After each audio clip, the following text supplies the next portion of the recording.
Hello, it's Philly here. Just a quick announcement before we jump into today's episode.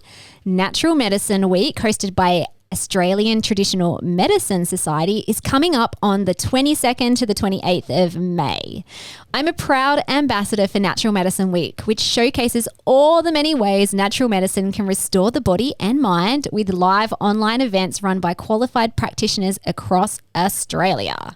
You can check out the link in the show notes to find your way to Natural Medicine Week. As part of the event, I'll be holding a special free root cause of emotional eating masterclass, which you can sign up for via the Natural Medicine Week website. During the masterclass, I'll be digging into emotional eating, food addictions, sugar cravings, and the hidden imbalances in the body that cause this behavior, as well as the metaphysical imbalances that are at the deepest root cause of emotional eating.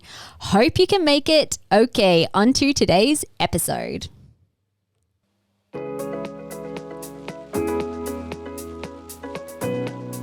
Hello and welcome to the Ending Body Burnout Show. We're your hosts, Chris and Philly, co-founders of multi-award-winning functional medicine practice, serving busy people with energy, mood, and gut issues. While busyness, overworking, addictive doing, and perfectionism might be the norm, it's not normal, and it's a major contributor to health issues. Our goal with this show is to give you a holistic root cause approach to healing your body so that you don't have to continue doctor or diet hopping or popping a gazillion supplements hoping something might stick. So get ready to heal your body, get your spark back, deeply connect with yourself, and step into the life of your dreams. Let's dive in.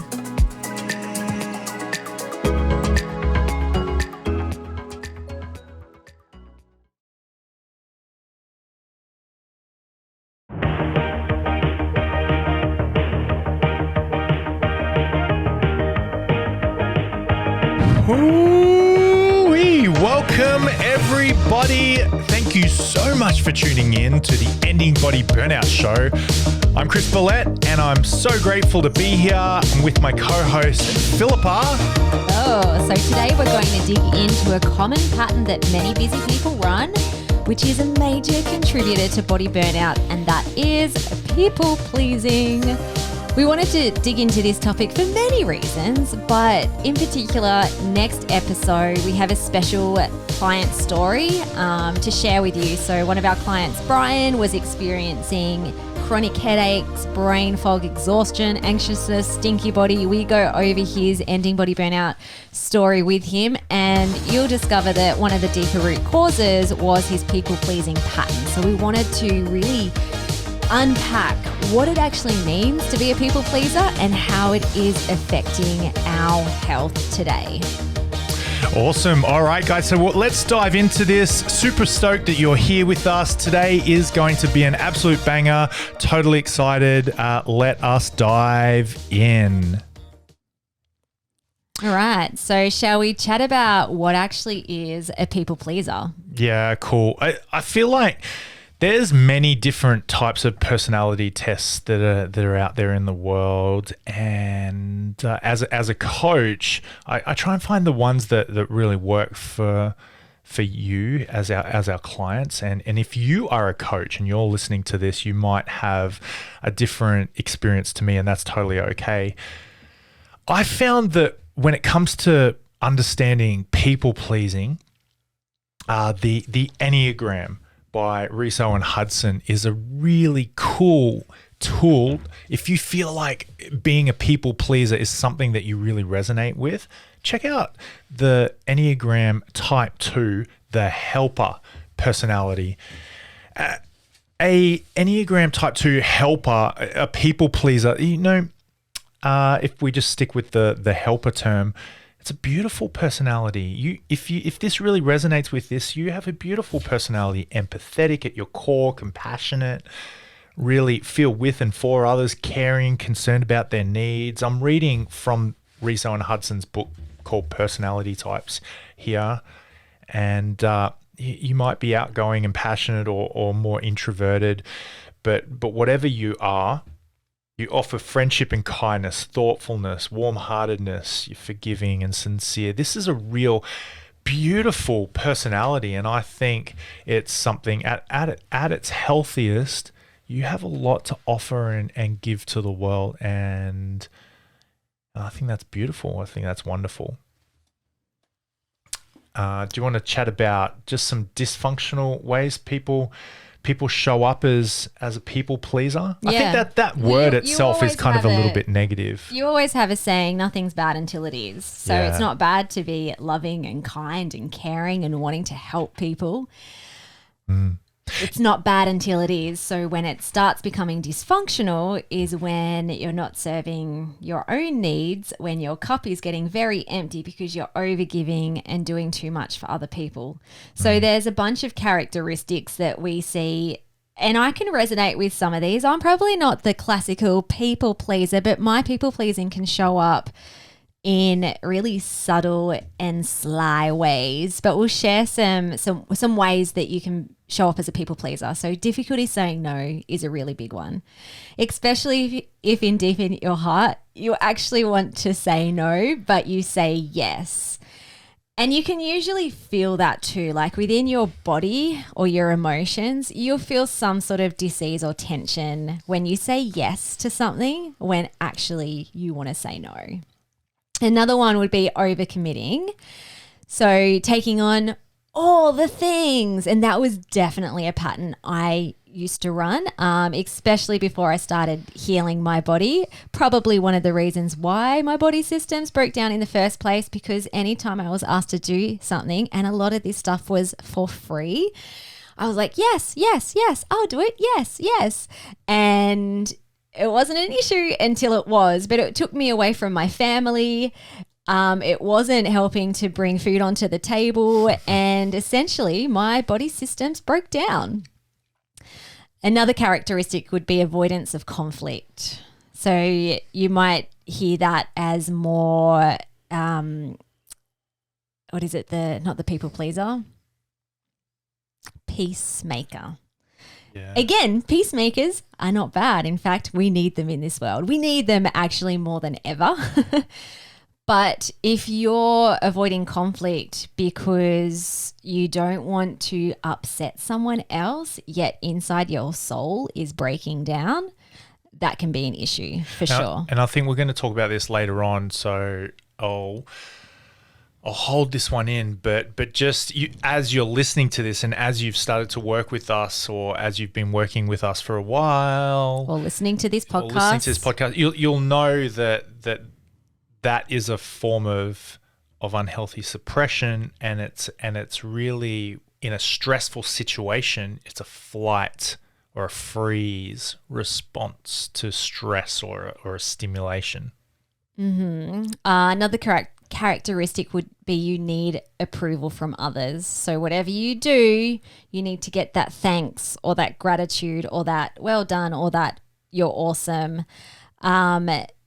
Because you're trying to get external validation outside of yourself rather than inside of yourself. And again, that can lead to burnout. Again, it's nice to get kudos from someone else, but it can lead to burnout if you're constantly trying to chase that. And if you don't get the external validation or the approval from others, people pleasers feel really rotten about themselves because they're not giving it to themselves. And we'll talk about some reasons why you might do that later on in this podcast episode as well. Yeah, cool. So difficulty asserting one's self would also be a pattern of people pleasing, self-sacrificing. So that would be the martyr. A lot of mothers may resonate with this, the motherhood martyrdom. I've just written a chapter all about that in my book that will be released this year.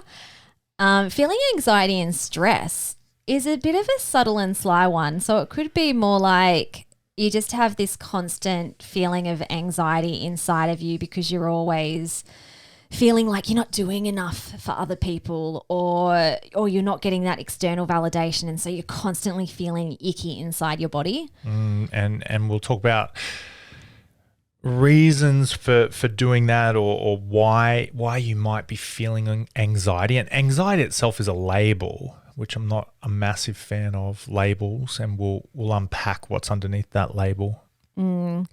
Another one, lack of boundaries. So you might wake up one morning or you have these like great goals or these like, I'm going to look after myself and give myself self-care today.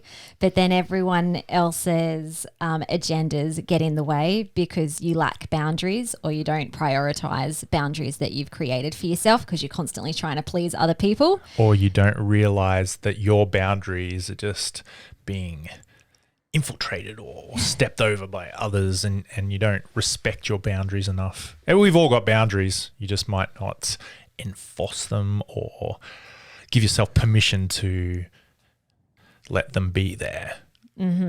Difficulty prioritizing would be another one. So again, have these great health goals, but you struggle to stick to them because other people's needs are getting in the way. And sometimes too, people pleasers will use that language as well. It's just like, oh, I can't do that because I can't go and exercise because I have to look after the kids. I can't go and get a massage because I feel bad that my husband has to look after my children. It's like, hang on, they're his kids too. And then guilt is another one as well. So people pleasers often feel guilty when they aren't able to please others or when they're not helping other people. It shows up for me in a bit of a subtle way. Like I noticed this recently, just last week, I had an experience where people pleasing showed up and it floored me because I was like, I don't think I'm a people pleaser. But I had an experience where someone was not even like angry at me, but they were just expressing some frustration in their life. And for me, that just felt icky. And I'm like, oh, I don't want them to express this frustration. So I'm going to go above and beyond trying to make sure that this person is happy. And in the end, they kind of didn't even want what I was trying to offer them anyway. And so I had this experience where I felt ickiness in my body. The energy of trying to help was all wrong. And in the end, kind of didn't help the person anyway because they didn't want the help and felt kind of crap about myself. And then I'm like, oh, hello, little people-pleasing pattern. Yeah, let's unpack this. I feel like a really cool model for understanding an unhealthy people-pleasing pattern or a program is the drama triangle. If you haven't heard of the drama triangle, we talk about it all the time. I think the word drama I like because it's attached to story, isn't it? And when we have these symptoms or sicknesses or situations that are stressful play out in our lives, this is a drama. I think, and Philly and I think that when you have a symptom, when you have a sickness or a soreness, some sort of body system dysfunction is at play beneath that. And I think that there's some sort of a drama playing out in your life. Prove me wrong, but I really resonate with that. In the drama triangle, there's three main roles, and you can be concurrently playing out any one of these roles at any one time in this drama, this story that's playing out in your life. The role of the rescuer is a big one when it comes to people pleasing, but concurrently at the very same moment, you're playing out the role of the victim and the role of the aggressor or the villain. And how might that show up in your life? It's going to be different, context driven. But what's an example of people pleasing? Throw one off the top of your head. Kids, parent, mum. Well, as a rescuer, are we talking specifically about rescuer? Yeah. Well, it shows up as that people pleasing pattern. Well, there's many people that I talk to who are struggling to do the things to get healthy and to heal their body because this person needs them. And when we dig into that, it's like, do they really need you? And yeah, so that language right there is struggling. Well, that's victim speech. I'm in the middle of a wrestle. I'm being attacked by an aggressor. That aggressor might be time. Time's a villain. It's against me. I'm wrestling with my time. It could be I'm so tired. You're wrestling. You're struggling with your fatigue. So the fatigue is the aggressor. or the jobs that you have to do while you, the victim, have fatigue. And then you've got, at the same time, you're playing out the role of a rescuer. So you see how you might show up, you might consciously show up as the rescuer in a people-pleasing pattern or program, but you're being a victim. You're sitting in the role of a victim and the aggressor at the same time. You can't be one without the other. I find rescuers are really busy as well. So I'm thinking about a few people in the stories they've shared. Sometimes it's like, oh, I'm struggling to go exercise. I'm struggling to eat healthy. I'm struggling to meal plan. I'm struggling to take my supplements because this person needs me. On the other hand, sometimes they're doing those things, like the healthy things, yet they're just so busy filling their life up with doing stuff, and often that involves doing stuff for other people, that their nervous system is shot. And rescuers too, like, it's interesting, the drama triangle, that the rescuer actually needs a victim. So although again, it's like noble and loving and kind and caring and empathetic to be a helping person, when a rescuer becomes dysfunctional, it's almost like you constantly need to hold a victim in your space. You always need to have someone broken to try and fix. And that's kind of doesn't feel very nice either. Yeah, right. So I think what's the energy there? Why are you doing what you're doing? The David Hawkins has a really cool scale called the map of consciousness. I use it every time I talk with a client. What's the energy underneath you're doing or the way you're being? Are you trying to rescue or please your children, your husband, your clients, your business, your employees, your boss? Like, what's the reason? What's the energy underneath there? Is there a little bit of shame if you do, shame if you don't? Is there a bit of blame in there and guilt? Is there, I can't be bothered speaking up. I really just can't be bothered doing anything else. And so there's in despair, you throw your hands up, and with apathy, you just don't speak your mind. And so therefore you become a little bit of a victim to the circumstance. Is there a little bit of regret in there underneath? You regret standing up for yourself in the past, and so therefore you've learned helplessness. You've learned helplessness. Helplessly helpless. And you've regretted that, and with grief you choose an action or a way of doing that is pleasing others and sacrificing your own needs. And is there a fear under there? What's the fear? What's the anxiety? That predisposition of thought focused on the future that is worried about something that might happen. And so you withdraw your own needs and meet the needs of others instead. Or conversely, going back to the Riso Hudson Enneagram Type 2 role, the type of helper, you can come at this with love. You can come at these challenges in your life with love and peace and joy and happiness, like that energy. The reason why I'm helping others is out of love for myself, and then love for others. And I think if you've got that real pure energy behind what you do and who you're being, that's beautiful. You make the world shine, and it's a better place. But I feel like just really tapping into what's that energy underneath why you're doing what you're doing.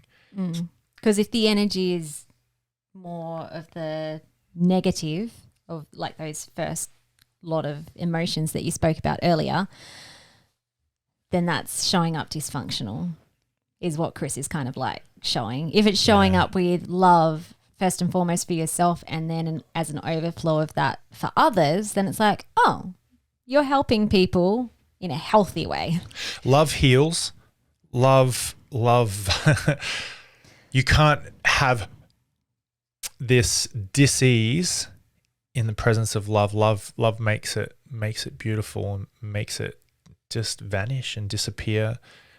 And I feel like when you're approaching this, or when you're a victim or a rescuer or showing up as the villain aggressor, and you've got these negative emotions underneath, it plays out and shows up as a symptom and a body system dysfunction. So let's talk about that. Seeing as it's the ending body burnout show, how does this actually affect your physiology and your body? If you're a chronic people pleaser and you're like, yep, ticking all those boxes, you'll probably already know how this is affecting your body.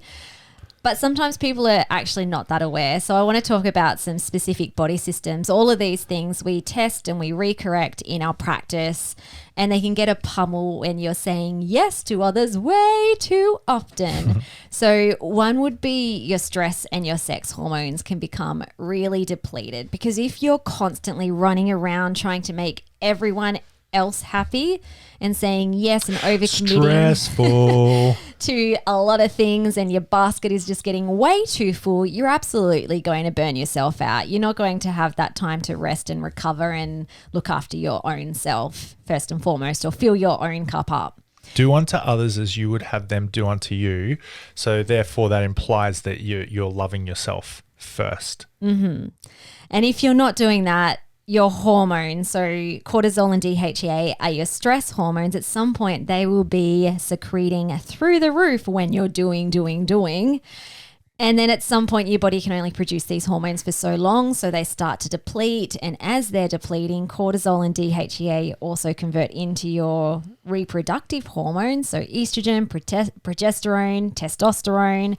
And so this can show up as symptoms when these body systems are flunked out, as symptoms of exhaustion, overwhelm, not responding to stress very well, and even hormonal imbalances like low libido, PMS, painful periods, infertility, menopause for men, like losing that strength and resilience, or women that happens to them as well. So hormones get a big pummel. And touching on that, so from a male masculine perspective, that can be tied up to identity. And now if you're a woman with masculine tendencies and you've started to adopt this identity of I'm the doer, I'm the go-getter, I'm the get stuff done, you can have this existential void, this crisis of identity happen when all of a sudden you start getting sick and you start getting symptoms, and now I can't do the things that I've based my whole sense of self on. You take this ego hit, this identity hit, and it becomes another sort of a source of stress. It's a stress that largely you've heaped upon yourself. I can't do what I believe I should do. And before long, you're up Should Creek without a paddle. Let's talk about the gut, because this is probably a body system that people don't think about when they think about people pleasing. But your gut, so microbiome in particular, or the bugs in your gut, can get a hit when you're constantly people pleasing. So I kind of think about, we work with a lot of parents, and a lot of mums I've spoken to are prone to feeding their kids first. And then the time goes by and you've forgotten to eat lunch and breakfast. Or we see that a lot with people who have businesses or just like a very busy work life, where they're like, oh, let's like make sure our clients and our customers are happy first. Oh, our boss needs us. Oh, our colleague needs us. And it's just like, crap, like the time is now 3 p.m. and I haven't eaten at all. What do we often see when people haven't eaten and it gets to 3 o'clock slump? People go for the carbs and the sugary foods. So all of a sudden you're chowing down on the chocolate and the chips and the biscuits. Over time, this is going to impact your microbiome for sure. You're going to have pathogens overgrowing, especially things like candida and bacterial overgrowth. And your good bugs just get starved because they're not getting that nice polyphenol antioxidant rich foods that you find in a lot of vegetables.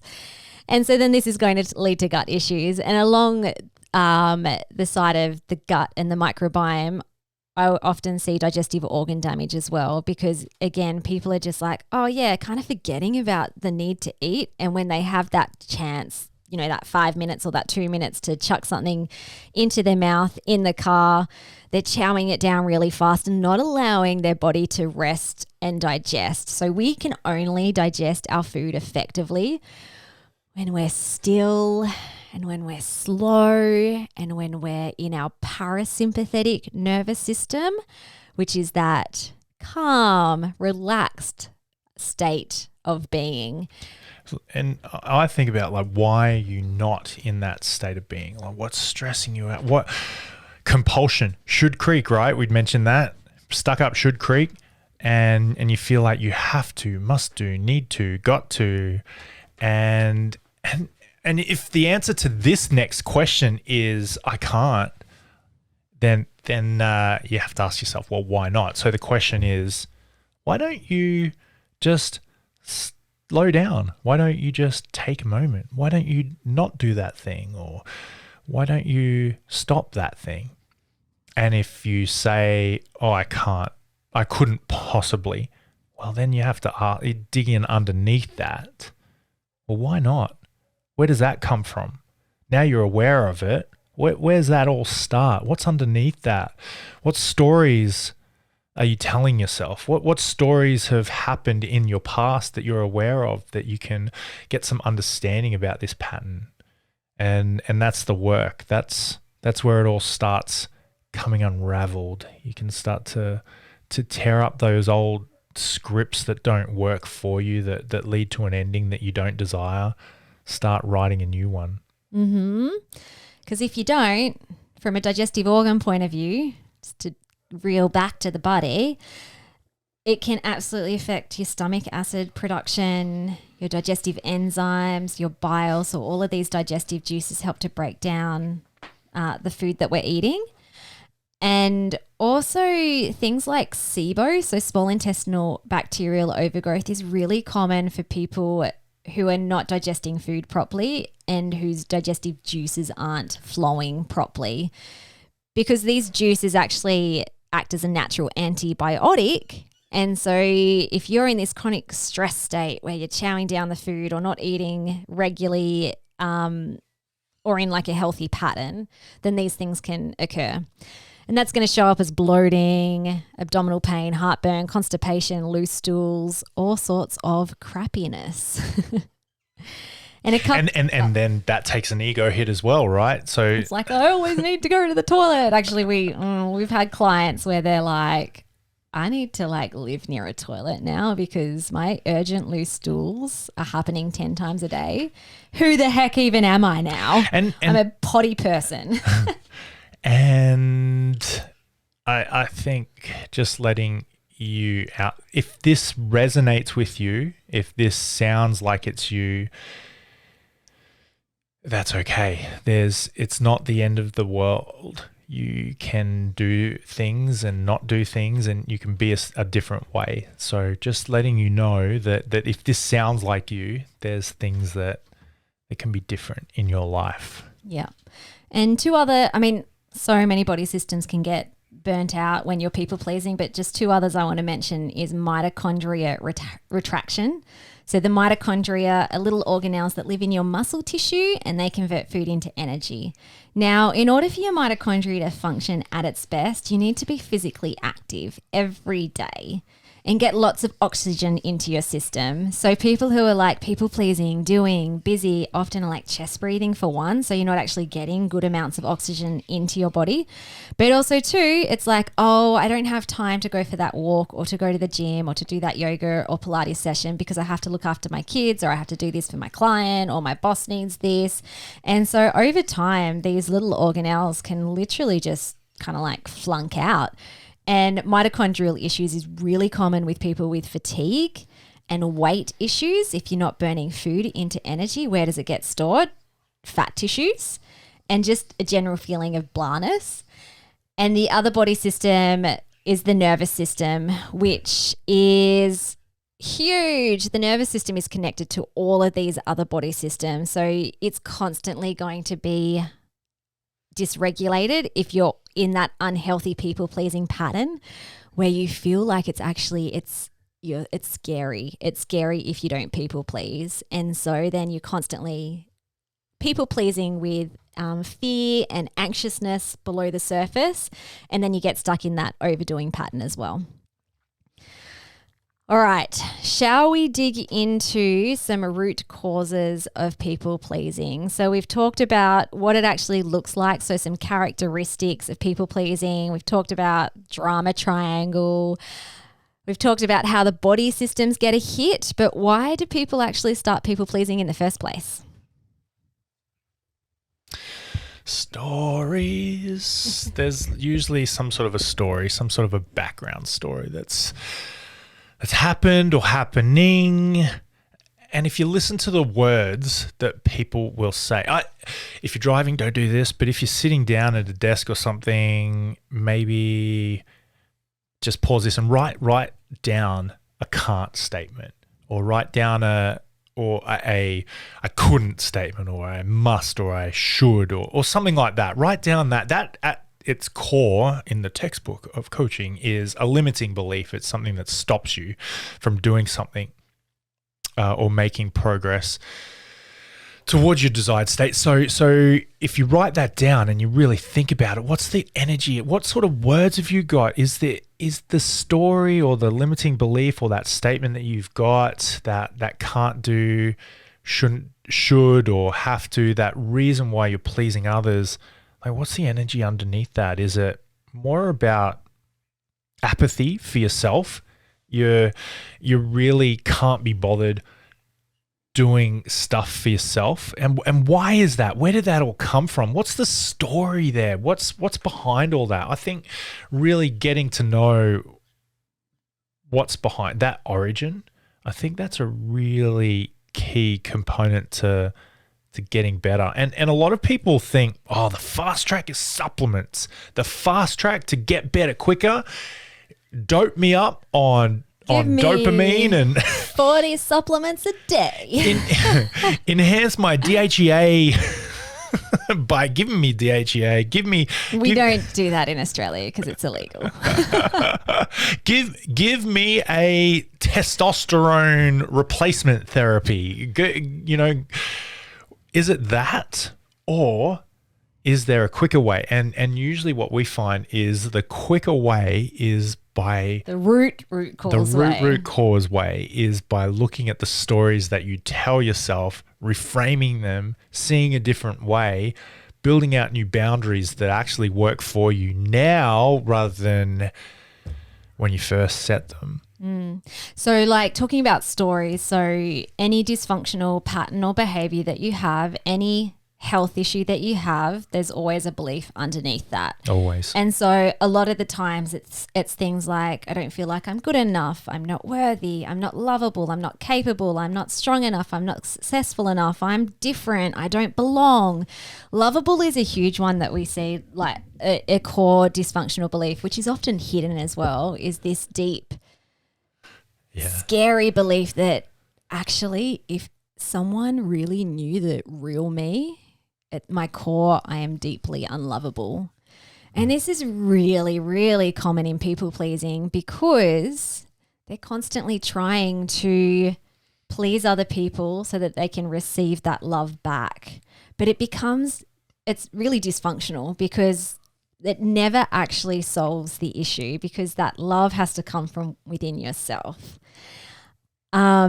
If you're feeling like fear of rejection can show up as that too. So if you're fearing rejection because if you say no to, I don't know, someone might come and ask you and say, hey, can you do a free workshop for our business? Like you're really good at breath work, or I don't know, whatever business you have.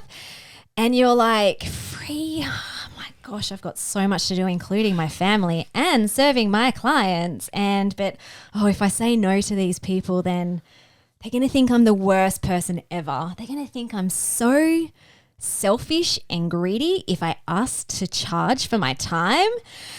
And maybe they just will never want to talk to me again. And so it's like, yes, I'll do that. Or it might be a family member or a friend who's just like, hey, I'm moving house this weekend.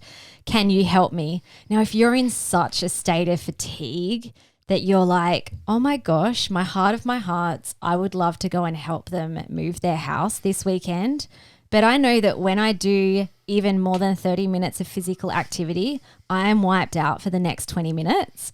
I'm talking about this with emotion because we have some clients like this. Is this going to be helping me? Like, is this dysfunctional or functional? Well, it's not a good choice to go and help someone on the weekend to move their house if it's going to floor you for the next 2 weeks and then you're no good to anyone, including yourself. Yet if you're trying to get that external validation, if you're scared of rejection, if you're trying to constantly receive love from other people because your own love cup is really empty, then you just continue burning yourself out. And a lot of the times we hear people, or sometimes I'll talk to a client and they're like, yeah, I just need to stop people pleasing. I'm like, really? Is that going to work? Because the moment that you just stop people pleasing, there's this empty hole inside of you that needs to be filled in some way, and currently you're not filling it up yourself. And so that can cause all sorts of trauma in and of itself as well. Yep. All right. We wanted to end off with good old Will Smith. So Will has everyone knows Will Smith, surely. But he's written a book, a memoir, and he actually talks really specifically about his people-pleasing patterns and how it started, or he created it as a form of protection that stemmed from his abusive father. I'm going to read from his memoir because I just feel like it just encapsulates everything that we're talking about. So he says, what you have come to understand as Will Smith, the alien annihilating MC, the bigger-than-life action star, is largely a construction, a carefully crafted and honed character designed to protect myself. Whew. This fabricated character stemmed from a traumatic childhood event, Smith said. Oh, sorry, now I'm paraphrasing. When he was 9, his father punched his mother in the side of the head, and during that episode, Smith froze in fear, unable to go to his mother's side, and it left him with the belief that he was a coward. And then he thought, his little brain was like, okay, if I become a big movie star and I can entertain people and I can make them laugh, they wouldn't lash out at me and those that I loved. And just maybe his mum, if he becomes this big movie star and makes everyone happy, maybe his mum would finally be able to forgive him for not protecting her when she needed him. And in his book, he said, comedy diffuses all negativity. It is impossible to be angry, hateful, or violent when you're doubled over laughing. Yet in the end, and we've seen this really recently, that his people-pleasing facade was eating him alive. It was suppressing deeper, unaddressed emotions and beliefs and anger and trauma. And potentially that might be why he slapped Chris Rock at the Oscars. Maybe. I think starting the work for yourself, really just reframing how you see these stories. At 9 years old, the adult Will Smith might see that a little. An option might be for the adult Will Smith to see that story a little bit differently. So taking responsibility might be something a little bit different. Really a loving way of seeing that. And the fact you wrote a memoir about it shows that he's deconstructing. He's deconstructing those inner, deeper beliefs that have been there since a kid and showing up as a different human. I was going to say, that a more loving, looking for more loving ways to see stories, like really looking at your stories that you have come up for you, the reasons why you might do the things you do. Life's different now. You don't have to do things the same way that you've always done it. You can do something different. You can write a different script. What's a more loving way you can see the story when you were a little kid, or when this pattern started to emerge? What's a more loving kind of way of speaking about that with adult words? Because you're an adult now. See the experience a little bit differently through adult eyes. See the story a little bit differently. Start using loving language about yourself and about the experiences that you've had. And with love, before you have love, there's got to be forgiveness. So there's got to be some sort of a forgiveness mechanism going on prior to you actually feeling and experiencing that love. And I just really wanted to say that because that's super critical. You won't end your body burnout unless you feel that love. Yeah. You won't. I'm so sorry. Yeah, and that's why we call it the ending body burnout method and the root cause approach, because we see in the health industry, even in natural therapies, that a lot of the healing happens just surface level, especially just stopping at that physical. And when you can do both physical and metaphysical healing, oh my gosh, like that is the quick way. It's the fast way. That's the fast way and the beautiful way, and the way that enables you to set up with long-lasting health, so you're not constantly getting in cycles where you're feeling a bit better for a year or a few months and then everything flares up again. That's not what we mean by ending body burnout method. Okay, awesome. Well, hopefully this has given you another perspective at looking at why you may be feeling energy, mood, and gut issues. And just a reminder that next week we're going to hear from our client Brian and how he overcame his own body burnout symptoms using a body, mind, and environment root cause approach in our ending body burnout method. So super excited to share that with you.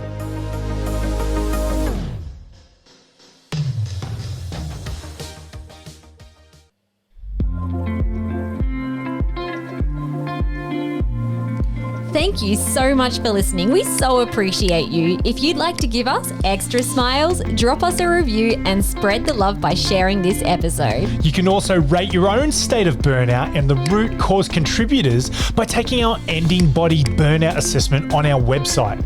And if you're interested in learning about our group or one-on-one ending body burnout programs, shoot us a DM via Instagram or Facebook. Have the best day ever.